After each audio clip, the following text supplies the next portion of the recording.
ومضيها عضلو كم عاوسة باكو عنيو هاو تجين عبسية باكو عنيو هاو تجين عبسية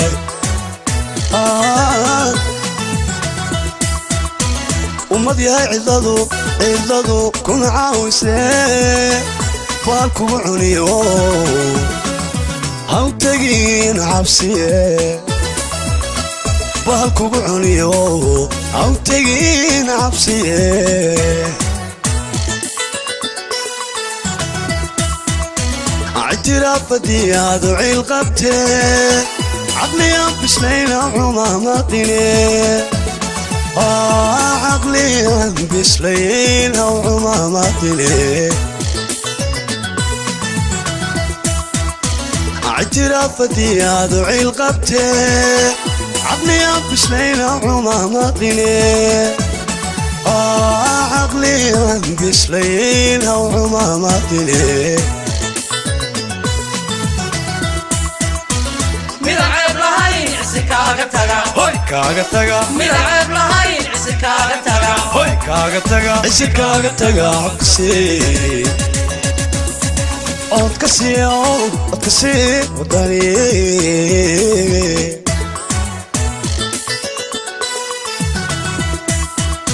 ملعب لهاين عسكاغا تغا هوي كاغا تغا ملعب لهاين عسكاغا تغا هوي كاغا تغا عسكاغا تغا أتكسي وداني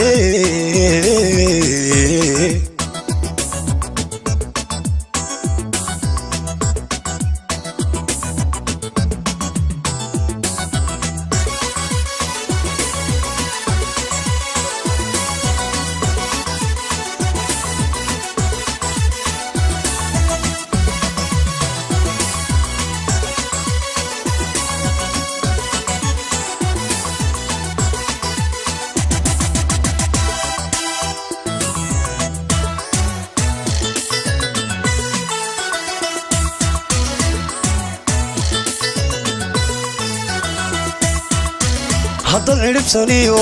سنيو عودوني ساي عولنكو توري عايزكا عاشقيني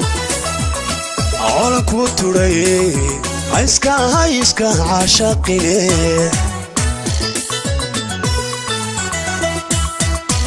هذا العرب سنيو عودوني ساي عولنكو توري عايزكا عاشقيني عولنكو توري عايزكا عاشقيني مركاد عويس عدالو ربطا عدوانكو بحينها وعيار قوديني عدوانكو بحينها وعيار قوديني مركاد عويس عدالو ربطا عدوانكو بحينها وعيار قوديني عدوانكو بحينها وعيار قوديني ملعب لهاين عسكاغا تغا هوي كاغا تغا ملعب لهاين عسكاغا تغا هوي كاغا تغا عسكاغا تغا عكسي أتكسي وداني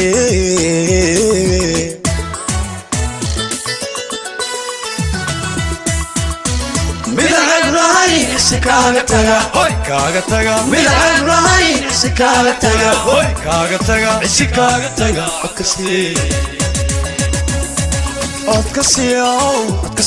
وداني ووداني أتكسي وداني قوقبكية كلا قيبساتي وحي نو دhalay taariikh wuxuu noo dhalay qisho qalaan wuxuu noo dhalay inay magaaladeenu noqoto magaalo qoqoban oo caafimaadka aan loo soo doonanin oo xoolaha xaalka ku haray ka gabnoobay waxay leenahay bedeluu kulmiye furxa bedelaysiya Soomaaliya bedeluu wasalaamu calaykum waraxmatullah waxaynu ka cararaynaa kala qoqob COVID waxaynu ka cararaynaa wix alla wixii foosha xun ee laynagu sheego dhan soo kama cararayno waddani soo ma ifayso soo waddani maaha waqalkaa da'aya soo maaha iftiinka soo baxay soo maaha midnimo soo walaalnimo maaha soo kalgacayl iyo jacayl maaha Somaliland oo aqoonsigeedii heshaa soo maaha Somaliland noolaato waddani ha guulaysto waxaan idinku mahadnaqayaa sida quruxda badan ee sharafta leh ee aa u soo camirteen walaalayaal xisbigii kulmiye ilaa shalayto maalinba waxbuu ka xanaaqaaye haddana wuxuu ka xanaaqaayey masaakiintii aynu wax siinay badintuu masaakiintii waxoodii cunay ayuu wixii la siiyana ka xanaaqaya waxaa arkayseen madaxdii xisbiga kulmiye ee shalay hadlaysay waxay ka hadlayeen waa nimanka yidhi xisbigii waddani maalintii aynu ololaha joojinnay ee maynaa joojina aynu ugu kala baxnay meelaha dibadda iyo miyiyada aynu nidhi jeelkii iyo dadka masaakiinta ah la caawiyo afhayeenkii xisbiga kulmiye wuxuu yidhi waxay ku marmarsiyoonayaan masaakiin bay ku marmarsiyoonayaan masaakiintu wax lagu marmarsoodo ma aha waa dadkeennii waa dad aynu u baahnay inaynu caawinno waa dad ay laxajaalay naga hayso waa dadka uu doonaya waddani markuu dawladnimada noqday inuu caawiyo waxaan reer burco uga mahadnaqayaa midnimada ka muuqata iyadoo aynu ognahay xisbiga kulmiye inuu bilihii ugu dambeeyey ku ololeynayey inuu reer burco kala qaybiyo iyadoo uu xisbiga kulmiye ku ololeynayey inuu reer burco xumaan dhex dhigo iyo inuu xariiqin cagaaran ama ay guduudan inuu dhex dhigo dadweynaha reer burco waxaanaad idinku mahadnaqayaa dhallinyarada halkan joogta ee ugu badan dadka halkan jooga inay diideen oo iska diideen kala qaybintii xisbiga kulmiye inay doorteen midnimo inay doorteen inay garanayaan waxa ay isu yihiin inay doorteen in ay taariikhda wax ku darsadaan ee aan maalin walba taariikh madow oo cid hore oo ku ceebaysana aan ku sharfanayna ay dhigtay in loo yeedhiyo oo la yidhaahdo sidaasay ahaan jirtay haddaynu maalin walba ku jiro saasay ahaan jirtay maxaad idinku taariikhda ku gelaysaan maxaad idinku taariikhda ku darsanaysaan waxaan aaminsanahay inaad doorateen inaad taariikh cusub dhigtaan inaad noqotaan kuwo taariikhda wax ka beddela aad iyo aad baan idinku mahadnaqayaa arrintaa iyada ah iyo muuqaalka maanta halkan ka muuqda aad baan idinku mahadnaqayaa intaa markaan ka gudbo qolada kulmiye sidii uu xildhibaankii iga horreeyey sheegayey waxay ku ololeeyeen oo aad ugu ololeeyeen xisbiga waddani waa ay banjareen oo kharashkii baa ka dhammaaday iyadoo uu noqonayo hadalka ujeeddadoodu in dadka damiirkooda ay dhaliilaan oo ay ka dhigaan dadka iyo bulshaweynta ay codka ka doonayaan inay yihiin dad lacag ku shaqeeya ee aan damiirkooda iyo garashadooda iyo waxa ay doonayaan inay doortaan inaanay ku shaqaynin waxaanu leenahay war damiirtaga dadka ha caayina dadka damiirkiisa ha caayina ummaddu waataan maanta cabbirtay dareenkeeda cabbirtay wataa cabbirtay inay leeyihiin damiir nool oo ay ku dooran karaan wixii ay doonayaan kuna diidi karaan wixii ay doonayaan aad iyo aad baan idinku mahadnaqayaa in damiirkiinnu uu doortay isbeddel in damiirkiinnu uu doortay inaynu boobka iyo dhibaatada jirta aynu wax ka qabanno waxaad og tihiin sida haddeed uu sheegayay xildhibaanku in ay ka ballan qaadeen oo madaxtooyada ay ku qabteen xaflad ay leeyihiin waxaannu ku samaynaynaa fundraising oo $10 milyuun ay ku ururinayaan meel ay martay miyaad aragteen 10 milyuun ay ururiyeen 10 milyuun meel ay mareen miyaad aragteen waxa weeye waa waxa la rabo in damiirkiina lagu dhaliile la leeyahay annagu iyagaanu dadka ku iibsanaynaa miyaa laydin iibsan karaa garashadiinna iyo damiirkiina soo ku socon maysaan waxyaabaha la yaab kale waa horta bishaaraan idin wada goob kasta oo aad tagtaan bulshadu sidaa aad u taagantihiisa halkadaas caalad baan ka soo jarmaaday maalin walbana sidaasay bulshadu u tuwan tahay ceerigaabaa la mida galbeed wixii ka dhacayay baad arkaysaan bushaaro wanaagsan baan idiin wadaayo insha allahu tacaala guuxay bataynu gaari doonaa laakiin yaan damiirkiina la dhaliilin yaan bulshada laga dhigin inay dadku guri ku nool yihiin ilaahay inankii waxaynu rajaynaynaa 13 maalmood kadib inaynu arki doonno isbeddel wanaagsan waxaynu u codaynaynaa sowma aha wadani waxaynu u codaynaynaa rajada shacabka aad baad u mahadsantihin aad iyo aad buu mahadsan xogayaha maaliyadda soo koobayaa marka hore waa idin salaamayaa waana ugu hambaliyanayaa si aad iska soo buuxiseen meesha mar labaad waxaan rabaa kelmad inaan ka idhaahdo kooban hadalladii faraha badnaa ee xisbiga muxaafidka kulmiya uu ka yidhi halkan taasoo ah waxay in badan ka ololeeyaan ay ummadda u sheegaan in xisbiga waddani uu xamar u socdo waxaan idiin sheegayaa runtii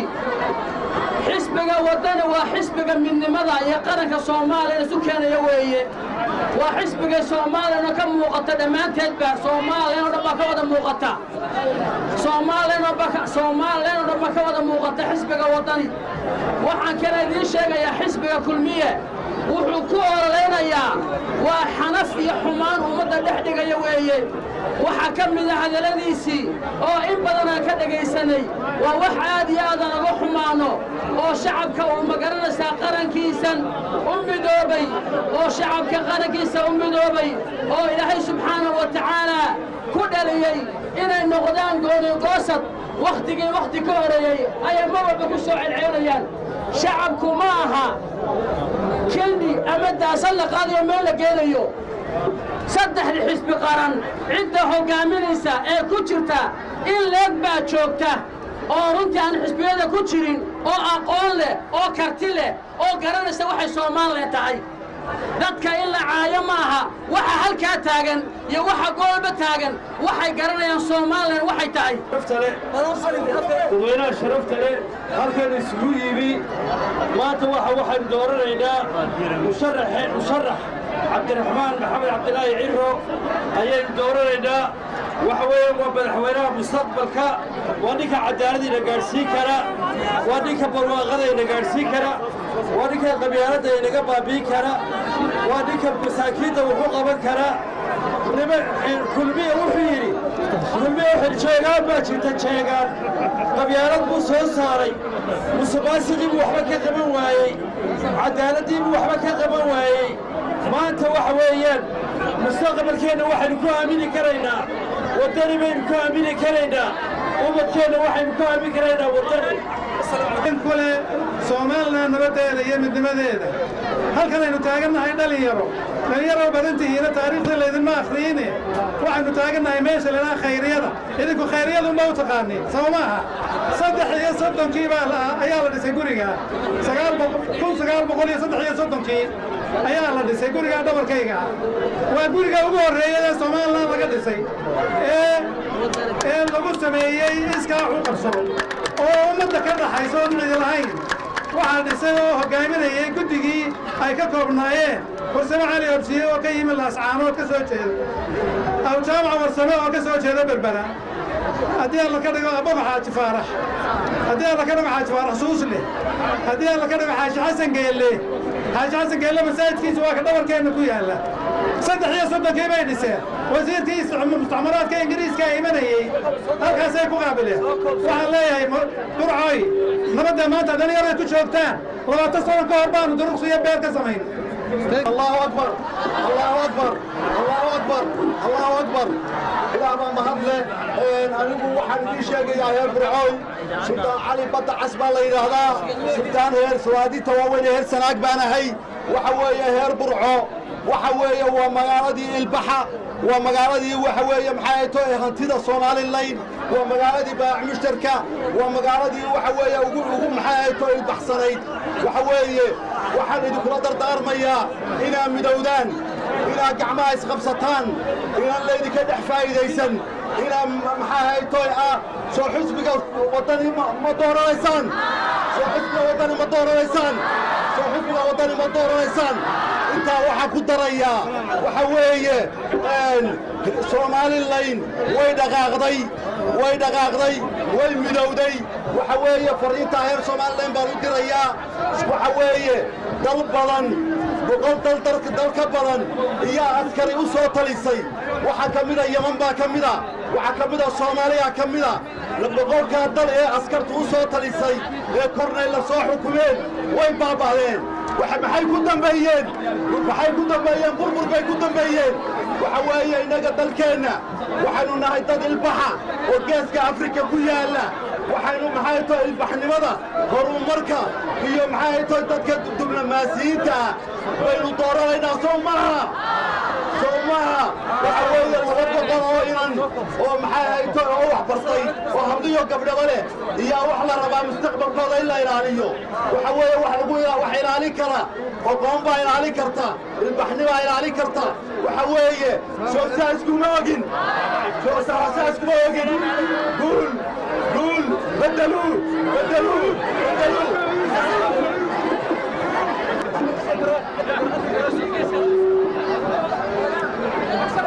الله أكبر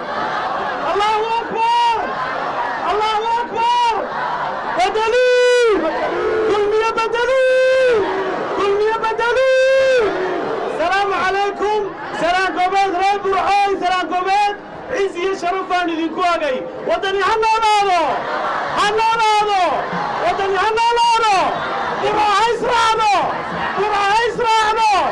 qarankeenu hamidoodo Somaliland hamidoodo bariya galbeed hamidoowan xisbiga waxqabadku waa wadani xisbiga waxqabadku waayo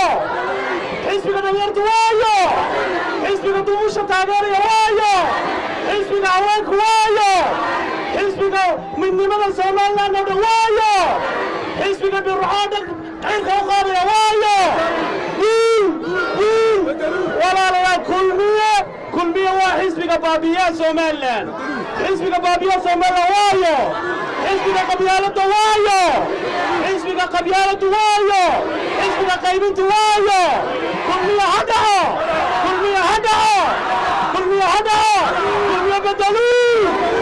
بدلوا Somaliland waxay u baahan tahay murashax midnimada Somaliland oo ka shaqeynaya Soomaha Cabdiraxmaan Hirar hanoolaado Aba Irro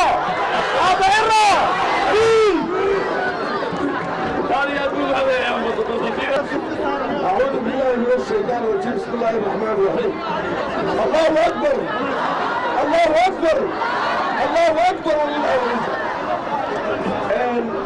waxaan halkan ka salaamayaa shacbi weynaha gobolka togdheer khaas ahaan burcoon meesha joogno rag iyo dumarba mudanaye iyo marwooyinba salaadiintooda xuquuqaashooda culimaadiinta waxaan halkan ka salaamayaa gudoomiyaha xisbiga wadani cabdiraxmaan maxamed cabdilaahi ahna madaxweynaha jumhuuriyadda Soomaaliya iyo hoggaanka xisbiga iyo madaxda kale xisbiga halkan joogta ayaan si wanaagsan halkan uga salaamayaa shacbi weynaha reer burco waxaan leeyahay waxaad jabiseen oo Somaliland u muujiseen jeegaanta wixii la odhanaya la sheegaya soo ma aha kulmiye wuxuu doonaya iyo hoggaankiisu inuu Somaliland qaybiyo oo weliba burco laba u qaybiyo markuu jeegaan lahaa soo beella muu doonaynin beella kamu tagaynin miyayna ilaah baan ku dhaarsan qabyaalad cad ahayn marka kuwii salaadiinta sugada wan sheeganaya halkan ay yimaadeen ay lahayn jeegaan baanu nahe meesha barigee burcoon jeegaan bayna annagana soo raaca Somaliland kale meelay xisbiga kulmiye aasaaskiisu waa qabyaalad weyn Allahu akbar mushayaale dhalinyarada burhaan noolaato ogaada burhaan noolaato reer togdheer ha noolaadeen dhalinyaro iyo dadkiinna sharafta leh ee maalin walba soo buuxiya inta maalmoodaan idinnimo waana sharrifteen maantana madaxweynihiinnii soo dhawaabaa sharrifteen waxaynu kala leenahay laba shaqo shaqadiinnu waa inaad beddeshaan soo maaha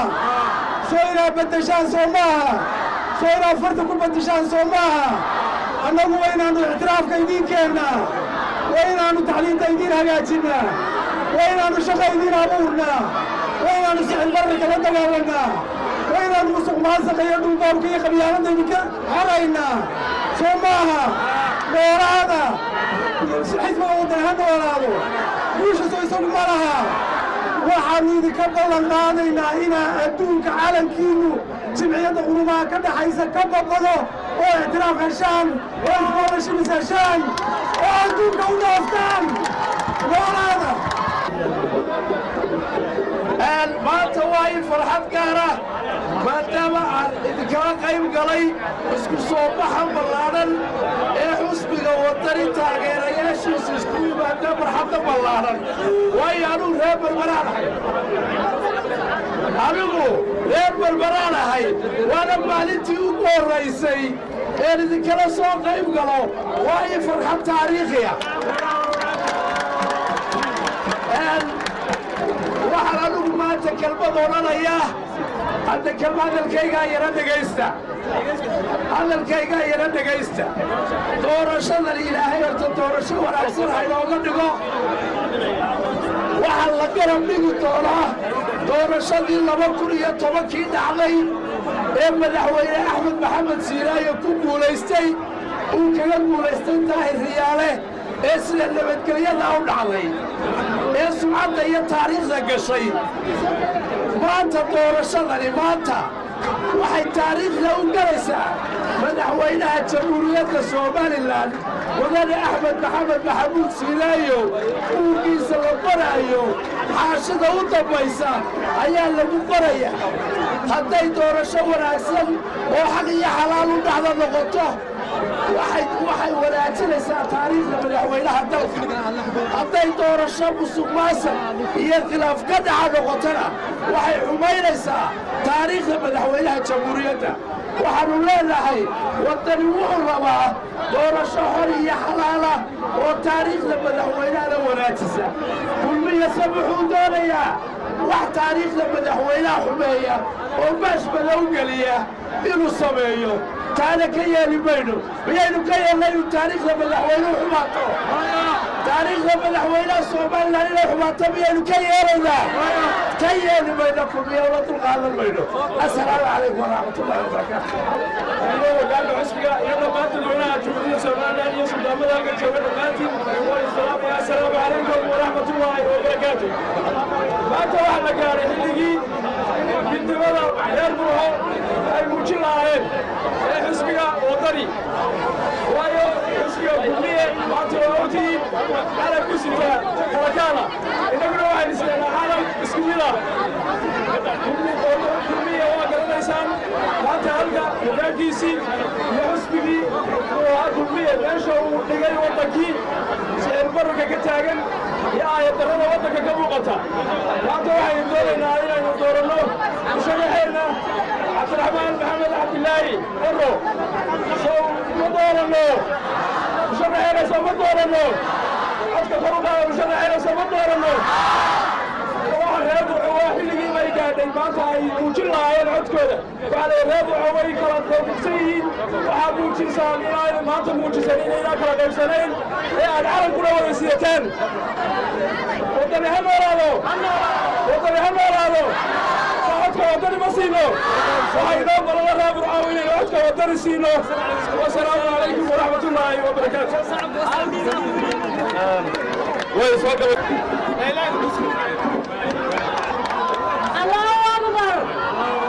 الله أكبر gobolka tagdheer in yar baan u sheegayaa gobolka tagdheer qabyaalada muu aqoonin miyuu yaqaanaa soo isbeddel dooni mayno waxaa laynoo qabtay waxa weeye maska madaxaynu ka dilayno madaxaynu ka dilayno maska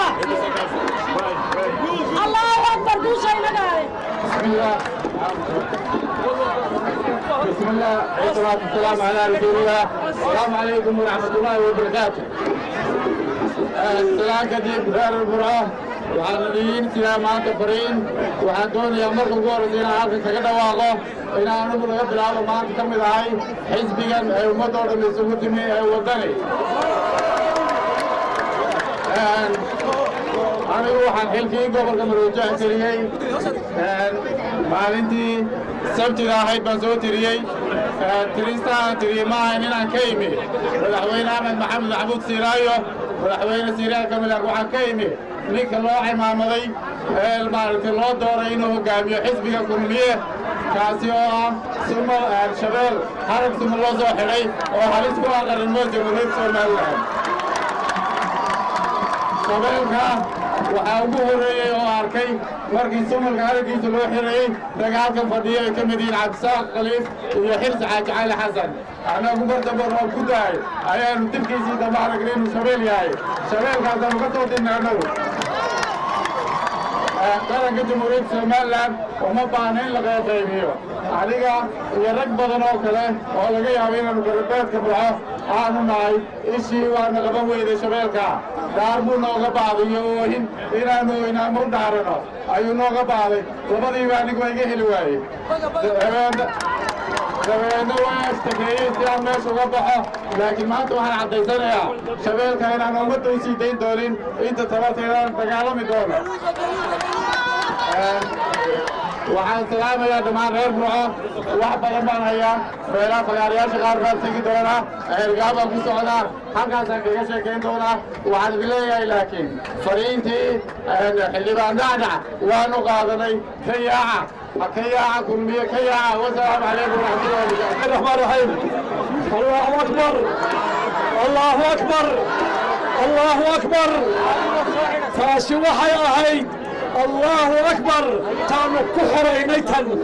واتان تاقنا واتان حريي السنة مركان وهين تان أنا حريني وحا هلكن مريا أنا وإمك هلكن انت أنا أركو لن يروا مضيهين لكن رجيان ولا حريني يانو صودا قلي يانو مدح يسوي صوتوري تطبيع لباتكي مي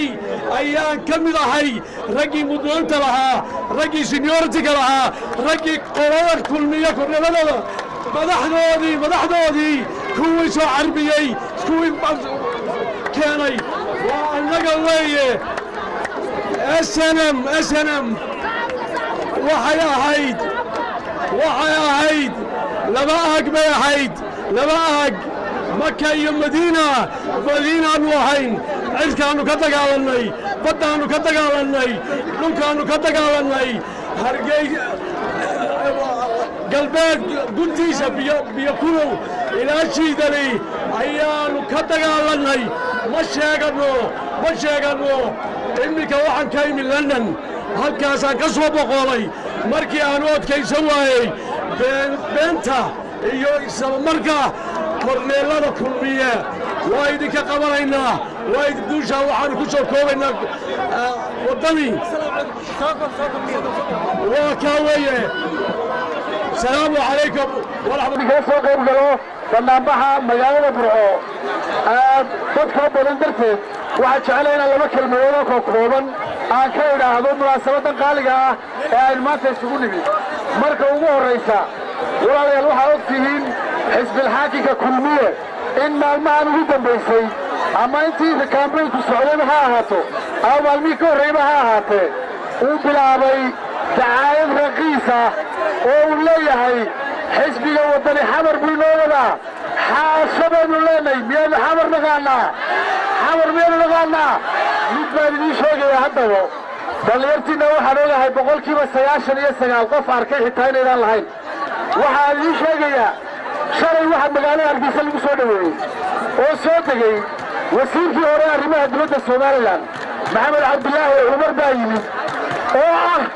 wakiilka xisbiga kulmiye ee gaarka ah weliba Muuse Biixi dowladda Soomaaliya federaalka u fadhiyey oo farmaajo la kulmay farmaajo soo xidhiirsiiyey oo soo wada hadal siiyey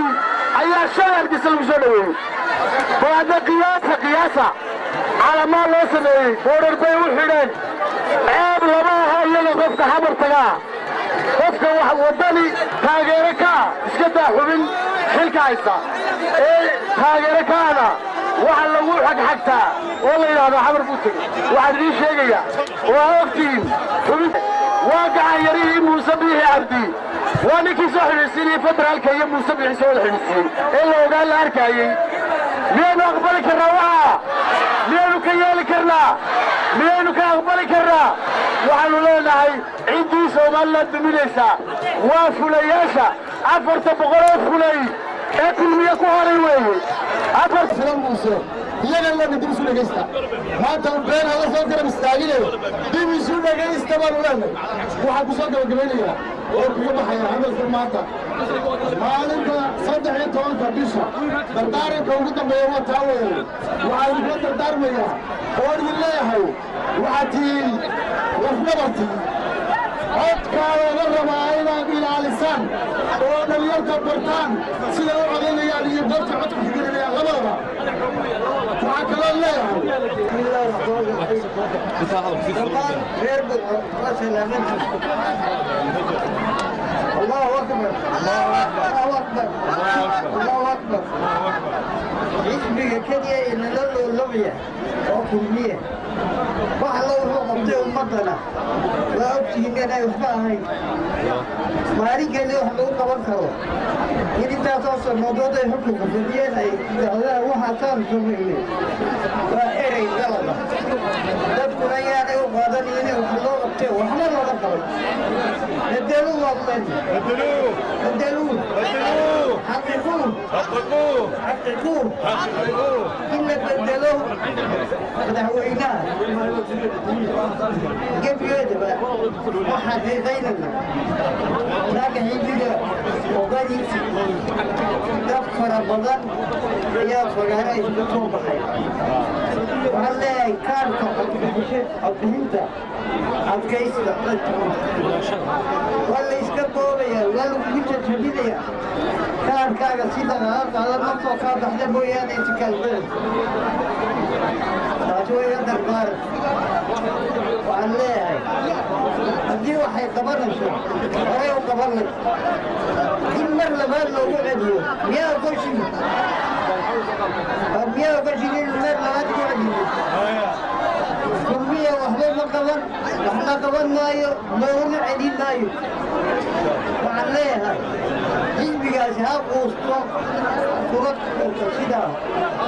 haddii aad ka hadlo xisbigii saddexaad waa dhiciso uu sabiirayso laakiin dadkiisii waxaan leeyahay ee ummaddii halkay raacday soo raacay yaan laydinka yimidin cid kale annaga markaad hargeysa tagnaan ka ororeheeda qaadi doona mujaracii haddii uu hawsii fududeeyey dadku baan kala hadhayna wixii way inkastoo marka horeba xaqiiq badan lahayd idinku kiina adkaysta haddaa burcayatiin bariga dadka burco waxaa lagu ogaa mabda adag iyo wixii halxidhaane heesooyin ku jira inay fatiraan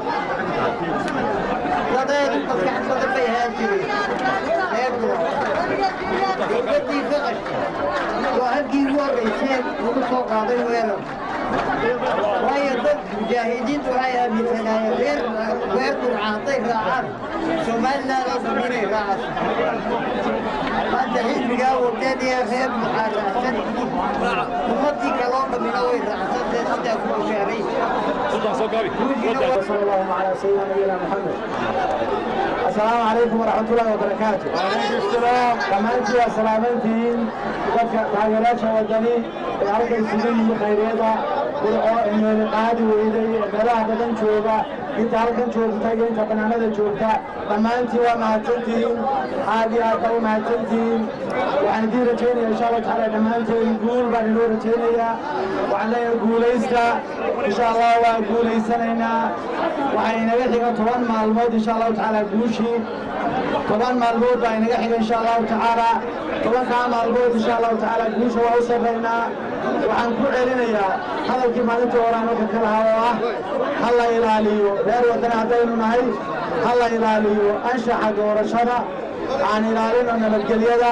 waa arkaysaan duruufta jirta waa arkaysaan oo dowladdii iyo mas-uuliyiintii gobolka joogay ayaa iminka aad dareemaysaan yacnii inay iyagu qaskii bilaabayaan waxaan leeyahay nabadgelyada ha la ilaaliyo waxaa la xidhay muwaadiniin uu ka mid yahay baadaajiye xandulle sabab iyadoo aan lagu xidhin oo gaadhigiisii weliba la burburiyey ayuu xidhay guddoomiyaha gobolku muntaasoo kale kumuu dayn shalayto waxaannu soo marray aydhiibiyada ama meelaha dadka qaxoontiray soo qaxay ay joogaan aadan saleebaan iyo meelo la midaannu soo marray waxaa dadkaasu ka cawiyan iyagoo layfa aad daawan doontaa dadkii aan u tagnay iyagoo layfa maaha wax laga warinayo waxaad ka daawan doontaa warbaahiyaha iyagoo layfa oo tilmaamaya inuu ku yidhi barasaabka gobolku cagaf baan idin gelinaya balaadaba fiirsada cagaf baan idin gelinayaa buu yidhi waa dadkii oo ka cabanaya oo cagaf baa laydin gelinaya laydin joogsiinaya ma aha dareen intaasoo kaliya ku jooga waa kii shalay halkan mas-uuliyiintoodu ka lahayd shalayto waa kay ka lahayd masaakiinta maxaa wax loo siinaya waxay leeyihiin maxaa masaakiinta loo caawinaya masaakiintii waa loo hanjabaya muwaadiniintaa la xidhxidhayaa iyadoo aan xaq loogu lahayn waxaannu cambaaraynaynaa aad uga soo horjeednaa foolxumada lagula kacaya muwaadiniinta ee noocaas oo kale ah xandulle beeldaajiye xandulle muxuu xidhan yahay waa xaqdarro qalad buu u xidhan yahay waananu ka soo horjeednaa ficil kasta oo muwaadiniinta lagu dhibaataynayo oo lagu dhaawacayo oo lagu xadgudbayo waannu ka soo horjeednaa waa sharci darraannu leennahay way ka soo horjeeddaa maxaaba se aad kaga quusan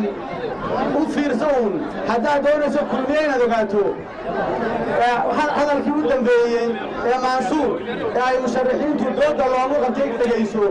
muuse bici waxa la weyddiiyey oo ah musharaxa kulmiye waxaa la weyddiiyey xuquuqda aadamaha ayaa la weyddiiyey ama xuquuqul insaankaa la weyddiiyey kadibna wuxuu kaga jawaabay gabooyaha ayaannu hagaajin doonnaa buu kaga jawaabay gabooyahaannu hagaajin doonnaa waxa kala gaara eegada waxaa iskaga qasan xuquuqda aadamaha iyo xuquuqda bini aadamka waxa la yidhaahdo ee la ilaaliyo ama human rightska dadku waxay xaqa u leeyihiin minority rightska waxa la yidhaahdo wuxuu doonaya inuu yidhaahdo minority rightska ka jawaabo ama dadka tirada yar gabooyo reer tira yar ma aha minority ma aha waa dad reer soomaalilana inta muwaadinku xaqa u leeyahay xaq u leeyahay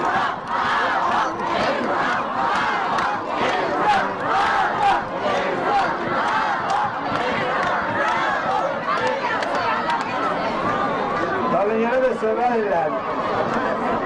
waanu jecella inaannu wax u bayn u qabanno inaannu talada dalka ka qayb gelinno inaannu talada siyaasadda ka qayb gelinno walaalayaal dhallinyarada waxaynu ognahay in shaqola'aantu ay dhibaato badan ku hayso dadka tahriibo dhallinyarada u badan ma rabno dhallinyaro dambe inay naga tahriibto laba wax baa isugu daraynaa dhallinyarada inaannu shaqo u abuurno ruuco waxay ahayd sayladii ugu weynayda xoolaha dhulka soomaalida degto shalay baan tegey shalay 6 subaxnimaan tegey 50 neef may joogin waxay ugu yidhaahdeen xoolaha hargeysa nalooga keena hadda waa burcu meesha joognaa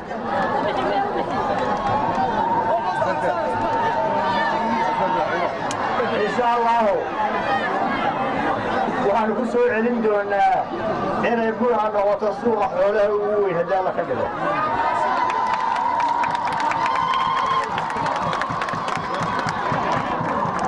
waxaan kaloo ka shaqaynaynaa inay burca noqoto xarunta warshadaha somalilan haddii alla ka dhigo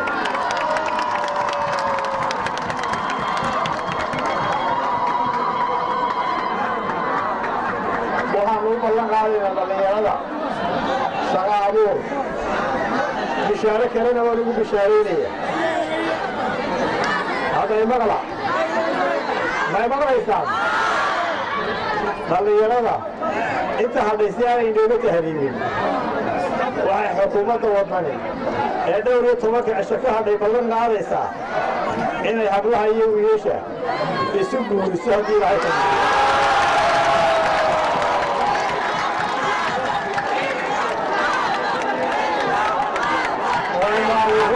wanaagsan oo aan ku loo tahriibin haddii aan la yidhaahdo